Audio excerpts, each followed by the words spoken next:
Hello, and welcome to this at-home training video. In today's session, we're going to be focusing on the beat attack, so the way of displacing your opponent's blade from your target area. Just before we begin the session, just a reminder that all the health and safety information you need to know before taking part in this activity can be found in the video description, so please do read that before taking part in anything I'm demonstrating here. So, in order to practice a beat attack, this will be a blade work exercise, so you will need two weapons for this exercise. If you haven't got two weapons, then I can show you a way that we can modify this exercise at the very end of the review, so as to allow you to practice without weapons most of what we're going to be doing here. This exercise will also work best if you have two people with you. But the way I'm demonstrating it here is if you are isolating on your own, then you can also take part in the activity. This second person doesn't need to be a fencer themselves. All they need to be able to do is stand in an on-guard position, present you the fencer with a blade that you can beat. If you're a child practicing this, then I recommend you are practicing this with an adult. For your adults, make sure you adjust the on-guard position to the height that's appropriate for your child. So if your child's often fencing down here, because of that height, don't have your on-guard position up here so they're having to reach up and beat the blade. Drop your blade so it's at a height that's appropriate to your child. And just before I begin, we are not hitting each other in this exercise. So you're not trying to hit your opponent, you're going to be keeping at a lunging distance at all times. This is a stationary exercise, you're not going to be lunging and trying to hit your opponent. That's a very important thing to stress. If you are going to be hitting your opponent, then you both need to be in full defensive hit. So what I'm going to show you now is the setup I've designed here for practicing if you are on your own or you don't have a willing partner. And then I'll start explaining through the activity that we're going to be doing. So this is the setup that I've jerry-rigged. I've got my foil, and using the shoelace I have tied it onto a ironing board at the right height for roughly my opponent's on guard position. I'm using a foil, but you can use a saber or an epee as well. Just make sure you get it at the right on guard position for these weapons. So epee's going to be a little bit lower, with saber being a bit higher. But just play around, try and create the system that works for you if you are training on your own. So remember, with the beat attack, we are looking for a short, sharp, swift beat of your opponent's blade. Now obviously my opponent here doesn't have the greatest grip on their blade, so that's something that you could refine at home yourself. And it's only a small movement of the wrist, so as you see I'm not doing this big wide action, it's just a small action of the wrist to get the beat in. So it's very easy, just to keep it simple, just to keep beating the blade. But what a lot of fencers do often forget is that a blade is a rectangle. You have 1, 2, 3, 4 sides to it.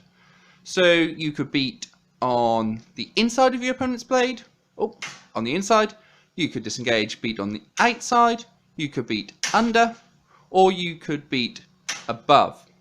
So this is the exercise we're going to be looking at, just getting your practice of manipulating the blade around your opponent. So beat 1, 2, 3, 4. 1, 2, 3, 4.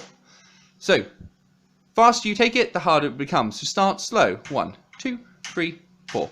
1, 2, 3, 4. 1, 2, 3, 4. And then you can just start trying to pick up the tempo as we go along to try and get used to beating the blade over all 4 possible sides. And that's the first part of this exercise. As with all of our at-home training videos, you can extend and adapt these exercises to provide more of a challenge. So once you've got the hang of just beating on the 4 sides of your opponent's blade, you can now start to modify this activity. One way you could do that is by stepping back, and now you're going to be stepping in and beating your blade.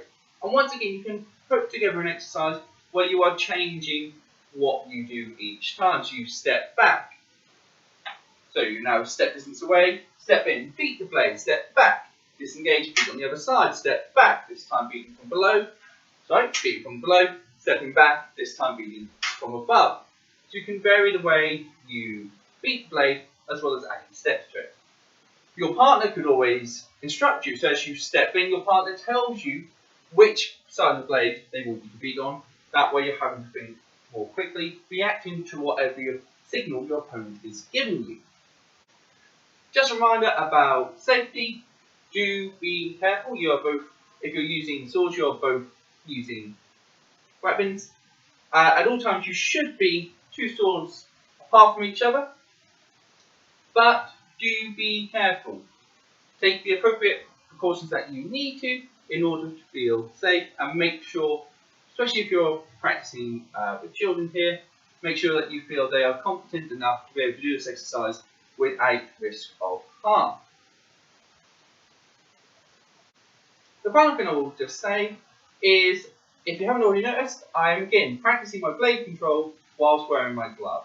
As I said in my last videos, that anytime you do practice, anytime you fence, you are wearing a glove. So when you're practicing point control, practicing blade work, it's a good idea to get practice in whilst wearing your gloves so you feel your blade how you would during a match. And finally, here's a way that even if you haven't got your own weapons, you can practice this blade control exercise at home. So as you can see, what I've done is I've just taken a normal pen and I've now tied that to my ironing board at the same angle as my opponent's on guard position would be. So now in my on guard position, obviously much closer, I can still get this blade manipulation in practice, so I can beat on the inside, outside, down and up. As you can probably tell, I do need to tie my pen a bit tighter, so if you're practicing at home, try and make a bit more grip strength. But from including my wrist as well, you can see that I'm still using the same finger thumb actions that I need to be using as if I had my blade, and then again controlling the blade using my manipulators, finger, thumb, controlling the blade with a little bit of wrist as well. And that's the end of our at-home training video. Thanks very much, and any questions, do let me know.